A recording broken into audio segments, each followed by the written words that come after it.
Olá, meu nome é Juliana, eu sou aluna do curso de Licenciatura em Química e hoje eu vou conversar com vocês sobre funções inorgânicas, ácido e base. As substâncias químicas, elas podem ser divididas em substâncias químicas orgânicas e substâncias químicas inorgânicas. A própria química é dividida em química orgânica e química inorgânica. A química orgânica, ela estuda os compostos que têm carbono e fazem ligação entre si, formando cadeias. A química inorgânica estuda os compostos de origem mineral. Existem compostos inorgânicos que têm carbono, mas aí o carbono não está fazendo ligação entre si, formando cadeia. As soluções, elas podem ser divididas em soluções eletrolíticas e não eletrolíticas.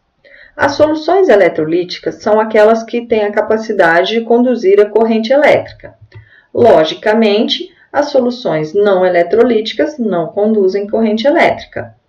Para uma solução conseguir conduzir corrente elétrica, é necessário que ela contenha íons dispersos, e esses íons são chamados eletrólitos. Compostos inorgânicos em presença de água sofrem dissociação ou ionização, gerando íons que são capazes de conduzir a corrente elétrica.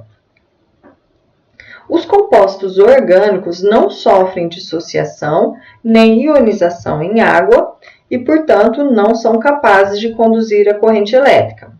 Observem o cloreto de sódio, sal de cozinha. Na presença de água, ele sofre dissociação, gerando Na+, e Cl-, e estes têm a capacidade de conduzir a corrente elétrica. Os ácidos. Os ácidos são compostos inorgânicos.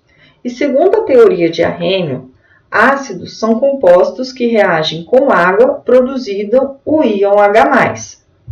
Observe um ácido bromídrico, que na presença de água sofre ionização, gerando H+, e Br-. Portanto, é uma solução eletrolítica. Outra maneira de mostrar a reação de ionização é colocar a água dentro da reação. E aí eu tenho a formação do íon hidroxônio ou hidrônio. Os ácidos, eles podem ser classificados pela presença ou não de oxigênio. E aí eu tenho os hidrácidos, que são ácidos que não têm oxigênio, e os oxiácidos, que são ácidos que têm oxigênio. Eu também posso classificar os ácidos de acordo com o número de hidrogênios ionizáveis. Observem aqui, eu tenho o ácido carbônico. Ele é um diácido, pois ele tem 2 hidrogênios ionizáveis, estes dois aqui. Já o ácido acético é um monoácido, pois ele tem apenas um hidrogênio ionizável, este daqui. Observem que esses 3 hidrogênios que estão ligados ao carbono não são ionizáveis. Apenas o hidrogênio ligado ao oxigênio que é ionizável. Os ácidos também podem ser classificados pela sua força. Ácidos com grau de ionização maior que 50% são ácidos fortes. O grau de ionização ele é calculado pela relação entre as moléculas ionizadas pelas moléculas não ionizadas dentro de uma solução. A nomenclatura dos ácidos. Os hidrácidos terão terminação sempre em hídrico. Primeiro vem o nome ácido, seguido pelo nome do ânion, mais o sufixo hídrico. Observem, este é o ácido formado pelo flúor. Então, primeiro vem o nome ácido, seguido pelo nome do ânion, mais o hídrico, ácido fluorídrico. Aqui eu tenho um ácido formado pelo bromo, e aí eu tenho o nome ácido bromídrico. E os oxiácidos, como faço para nomeá-los? Para eu nomear os oxiácidos, é necessário que eu conheça a tabela de ânions, pois é a partir do nome do ânion que se dará origem ao nome do ácido. Essa é a tabela de ânions. Bem, não é necessário decorar essa tabela, mas é bom sempre eu ter ela em mãos e eu ir memorizando os principais ânions. E então, como fica a nomenclatura dos ácidos? Os oxiácidos sempre vão terminar ou em ico ou em oso. Quando o ânion formado pelo ácido terminar em ato, o ácido irá terminar em ico. Quando o ânion terminar em ito, o ácido irá terminar em oso. Observem este exemplo. Este é um ácido que, na presença de água, gera este ânion. Se você olhar lá na tabela, este é o ânion nitrato. Terminou em ato, então o seu ácido será o ácido nítrico. Termina em ico. Olhem o outro exemplo. Aqui eu tenho um ânion. Se você observar este ânion e lá na tabela, esse é o ânion nitrito. Terminou em ito, então o ácido terminará em oso. Nós temos ácido, então, nitroso. Os ânions que terminarem em eto darão origem a ácidos terminados em hídrico. Logicamente, como eu já disse que os hidrácidos terminam em hídrico, eu sei que os ânions terminados em eto darão origem a ácidos terminados em ico, portanto, hidrácidos. Para facilitar a memorização dessa tabelinha, é só pensar na seguinte frase: bico de pato formoso bonito. Agora vamos estudar a função inorgânica base.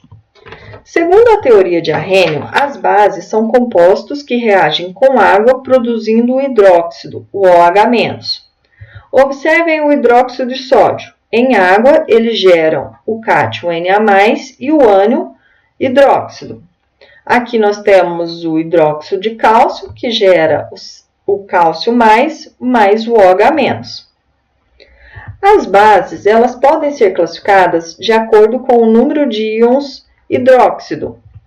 Quando a base gerar um hidróxido, eu tenho uma monobase. Se eu gerar 2 hidróxidos, uma dibase. E assim por diante. Também posso classificar a base de acordo com a sua força. Bases que são 100% dissociáveis em água são consideradas bases fortes. Estas são bases formadas pelo cátions do grupo dos metais alcalinos e metais alcalinos terrosos, que são as bases, os metais do grupo 1 e grupo 2. Todas as outras bases que não são formadas pelos metais do grupo 1 e grupo 2 são bases fracas. Para eu nomear as bases é mais fácil. Basta eu colocar o nome hidróxido na frente e depois o nome do cátion. Olhem aqui. Esse é o cátion magnésio. Então, eu tenho hidróxido de magnésio. E eu posso dizer que é uma base forte, pois é formado pelo magnésio que está no grupo 2A. Aqui nós temos o hidróxido de alumínio. É uma base fraca. No caso dos cátions que tiverem carga variável, é necessário eu colocar o número da carga, ou eu colocar o sufixo ico para a carga maior e oso para a carga menor. Olhem aqui o chumbo. O chumbo, neste caso, ele tem quinox mais 2. Então, vai ficar o nome hidróxido de chumbo 2 ou hidróxido pumbloso. Já aqui, eu tenho o NOx mais 3 por chumbo. Então, eu tenho hidróxido de chumbo 3 ou hidróxido plúmbico. Numa escala de pH, os ácidos têm os menores números. Quanto menor o valor do pH, mais ácido é a solução. Já para as bases, quanto maior o valor do pH, mais básica é a solução. A escala de pH vai de 0 a 14. E soluções que são intermediárias, têm um pH de 7, são soluções consideradas neutras. Bem, eu espero que tenham gostado. Muito obrigada e até a próxima aula.